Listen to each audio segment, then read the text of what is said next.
Nëse kemi zgjedhje dhe pas atyre zgjedhjeve e zgjedhim kryetarin e ri të kuvendit ose kryetarin e re të kuvendit, ai person bëhet sërish ushtrues detyre i presidentit. Pra lëvizja vetëvendosje do të vazhdoj të mbajë 3 pozitat përgjatë një cikli maraton të zgjedhjeve në vend që të mbaj 2, siç është oferta tash dhe nëse propozohen kandidat konsensual. Ne po dëshirojmë ta zvoglojmë pushtetin ton, ata s'penalojnë. Paradoks në parlamentarizmin e Republikës Kosovës, sikur ky nuk kemi parë. Ne po themi, merreni kryetarin e kuvendit, po thojnë jo. Propozon e presidenti, na ja u mbushim në nënshkrimet që ju vynë edhe në fund ja u votojmë, po thojnë jo. Po ju s'vën mi pas 3 pozitat, a në ndërkohë na i kena 3 pozitat.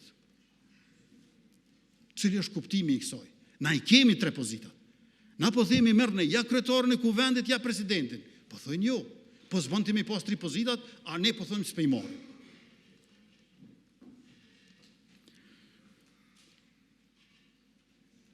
Pas zgjedhjeve të reja, ushtrues detyre i presidentit sërish do të jetë kryetari i kuvendit, e kryetari i ri i kuvendit do të takojë sërish grupit parlamentar më të madh të deputetëve pra vetëvendosjes. Asgjë s'ndryshon. Prap do t'i kemi 3 pozitat. Ama na ndihmoni që të mos i kemi 3 pozitat. Ne po kërkojmë mbështetjen, ndihmën e opozitës.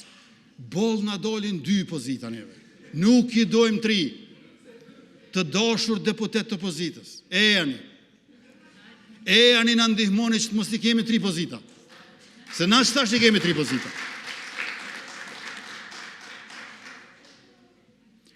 Cila është baza për pajtim që opozita e ka në mendje për zgjedhjen e presidentit kur dihet që rezultati do të jetë i parafort?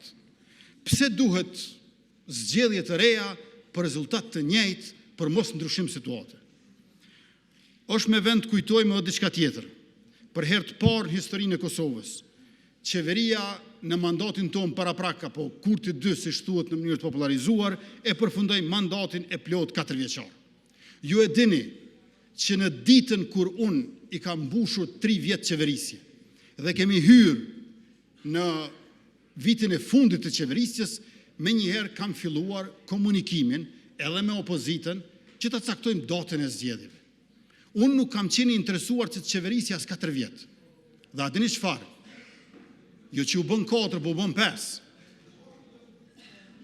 Pas 22 marsit të vitit 2024, shumë shpejt kam marrë një konferencë për media, ku kam thënë që bashkë me PDK edhe me LDK, jam i interesuar ta caktojmë datën e zgjedhjeve të reja. Por kot.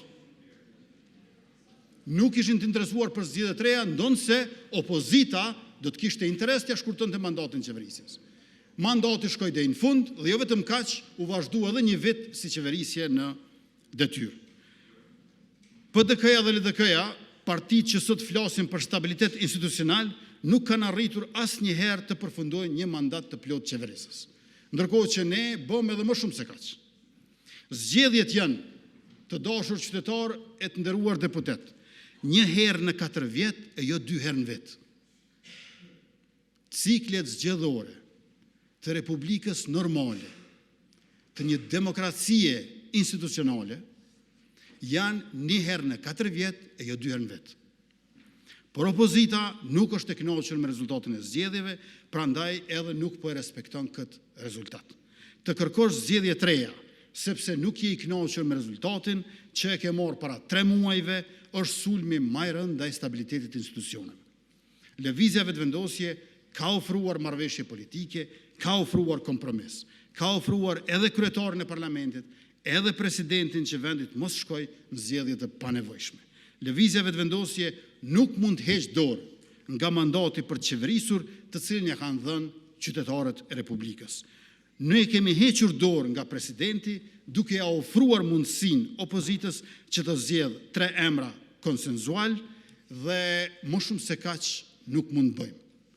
Do të vazhdojmë të qeverisim mbare mirë për interesin e përgjithshëm publik dhe unë ju falenderoj shumë për vëmendjen dhe mbështetjen.